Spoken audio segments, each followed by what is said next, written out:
Right, hello guys and welcome back. Today we are talking about the when and where, otherwise known as the brand new rocket launcher from the Desert Perpetual Raid. And after the disappointing reprisal of Cold Comfort during the Rite of the Nine event just a few months ago, I'm pleased to report that Bungie have finally released a good Stasis rocket launcher that is also able to compete with Hezen Vengeance, which if you know anything about Timelost Magazine is actually saying a lot. Of course, the fact that its new gear helps it out a ton with it being able to access volatile mods like Temporal Blast, as well as new and powerful perks like Reaper's Tithe, making it one of only 2 weapons that have it, leading to some seriously impressive DPS numbers, all of which we'll be covering in depth here today. I'll be showcasing some model damage rotations, optimal use cases, and my personal god roll recommendations. And if you like what you see here today, then a like and subscribe is greatly appreciated. So without further ado, let's get into it. The when and where is a Stasis adaptive frame rocket launcher, putting it in the same family as classic rockets like Apex Predator and the Hothead. And after the reserve changes that hit us in the Edge of Fate, the when and where is able to hold a total of 9 rockets. Furthermore, because this weapon comes from the Desert Perpetual Raid, it features the brand new Frame of Reference origin trait, which states that final blows with this weapon temporarily grant increased damage, reload speed, and range. This effect is frozen in time while the weapon is stowed. So first of all, what the hell does that mean? Well, as you can see here, scoring a kill with the rocket grants 1 stack of Frame of Reference for 8 seconds, and if I stow the rocket away for a few seconds, then re-equip it later, the timer continues from where it left off the moment you initially stowed it. So what you're doing by stowing the rocket is essentially pausing the timer, and when you actually want to use the rocket for something, it'll still be there when you choose to do so. So now that we know how it works, what about the damage and stats? By default, a normal rocket deals 1,938 damage. However, if we stack Frame of Reference all the way up to 5 by getting 5 kills, which by the way is the maximum stat count, our rocket now deals 2,074 damage, which is exactly 7% more compared to base. So not a lot, but it's free damage at the end of the day. The reload speed bonus also isn't terribly noticeable, but I will have a side-by-side comparison playing now that showcases the difference. And again, it's just a nice bonus to have. I should also note that if you're running any other raid weapons and get stacks of Frame of Reference with them, they won't transfer to the rocket. Each raid weapon counts its own stacks of the origin trait independently, so you can't cheese it with other guns, sadly. With that out of the way though, taking a look at the perks as a whole, there's quite a few good ones on here, but as you'll notice, there is no envious arsenal, which for a DPS rocket is rather strange in this current day and age, but we'll come to discuss shortly that there's a pretty solid reason for that. So as far as the left column is concerned, the solid perks to look out for are Chill Clip, which debuts for the first time in the left column on a rocket, which definitely makes things more interesting, Clown Cartridge, also an important perk which we'll get to later, Overflow, and Demolitionist. In the right column, for the notable perks we have Explosive Light, Elemental Honing, Bait and Switch, and Reaper's Tithe, a very interesting perk which sets this rocket apart from all others, and we'll get to Reaper's Tithe shortly, but first I want to discuss the synergies that having Chill Clip offers, especially this season with a particular volatile mod offering. So purely from the perspective of seeing how much additional damage we can squeeze out, without Chill Clip the entire reserves hit for a total of 17,442 damage and a DPS of 879, but with Chill Clip however, this gets raised to a total damage of 20,274 and a DPS value of 1,014, roughly an overall 15% increase for both, which isn't bad at all, but we can do better. This season there's a volatile mod called Temporal Loader, and it states that this weapon loads an increased amount of ammo from reserves when dealing damage to targets that are slowed, frozen, or suspended. And taking a look in-game, because we have Chill Clip, this actually makes every second rocket automatically load into the magazine, which vastly reduces the time to empty, improving our DPS to 1,164. While yes, this interaction is pretty cool, and both the mod and the rocket were probably designed to synergize in this way, it's unfortunately just barely scratching the surface of what this rocket can actually do. And it's here that we ought to talk about Reaper's Tithe. Reaper's Tithe is a brand new damage perk that's present on exactly 2 weapons, the rocket you're seeing before you and the Theodolite missile frame grenade launcher from Pinnacle Ops, and it reads as follows: multiple simultaneous final blows queue up a stacking damage buff, improved timer starts on next weapon fire, final blows extend this timer, which might also sound a little confusing, so here's how it works in more simple terms. Scoring at least 2 kills with the rocket will grant Reaper's Tithe Ready ×2, which only starts the countdown timer after firing your next rocket. So essentially, the damage buff is queued up and won't be activated until you decide you want to by firing the weapon again. And some of the eagle-eyed among you may notice that this synergizes really well with the Frame of Reference origin trait because both involve getting kills kills and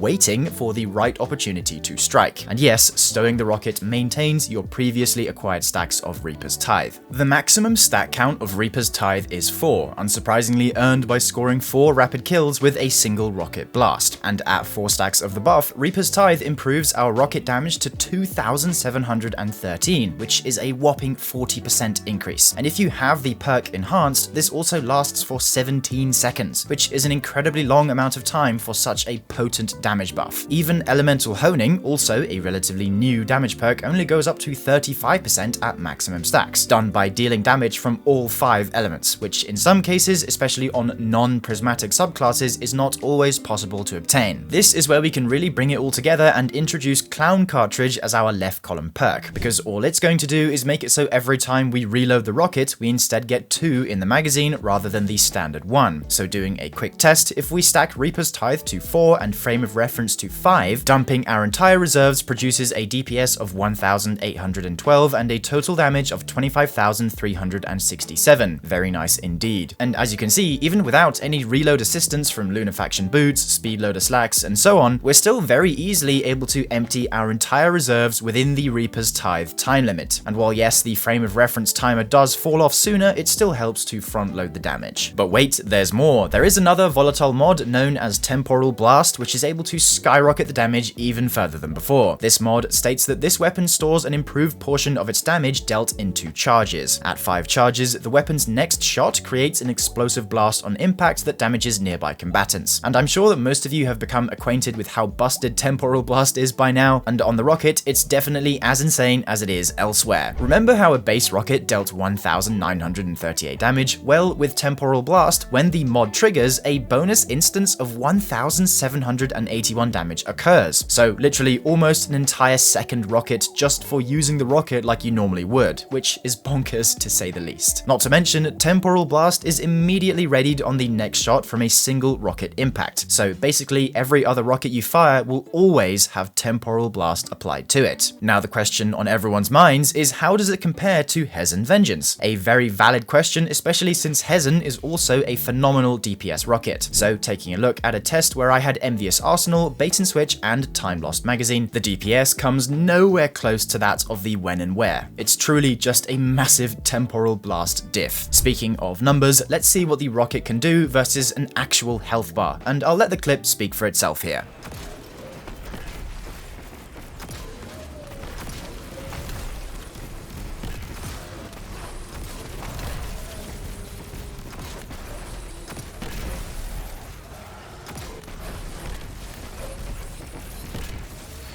Yippee. Yippee! In this clip, I had a Well of Radiance, triple Stasis Surge, and Wolfpack rounds, and well, as you saw, Greg didn't know what hit him. So yes, this rocket is very, very good. However, there is one glaring weakness, and that is the fact that the power of this rocket lives and dies by your ability to live and not die. Because if you die, you lose all of your pre-stored stacks of Reaper's Tithe and Frame of Reference. And in some situations, you either A, might not have enough time to reproc them, or B, waste too much ammo trying to do so without having enough time to refill, which by the way, you do have to ensure you generate at least 1 or 2 additional bricks to bring you back to max reserves before you take this thing into damage. However, if you're confident in your ability to stay alive and efficiently gather stacks of both Reaper's Tithe and Frame of Reference, then this rocket will be perfect for you. Also, keep in mind that the higher the tier of the rocket you have, the more damage you'll be dealing. Mine is tier 4, meaning I'm dealing 8% increased damage, and eventually the tier 5 from the epic raid will be the maximum 10% increase.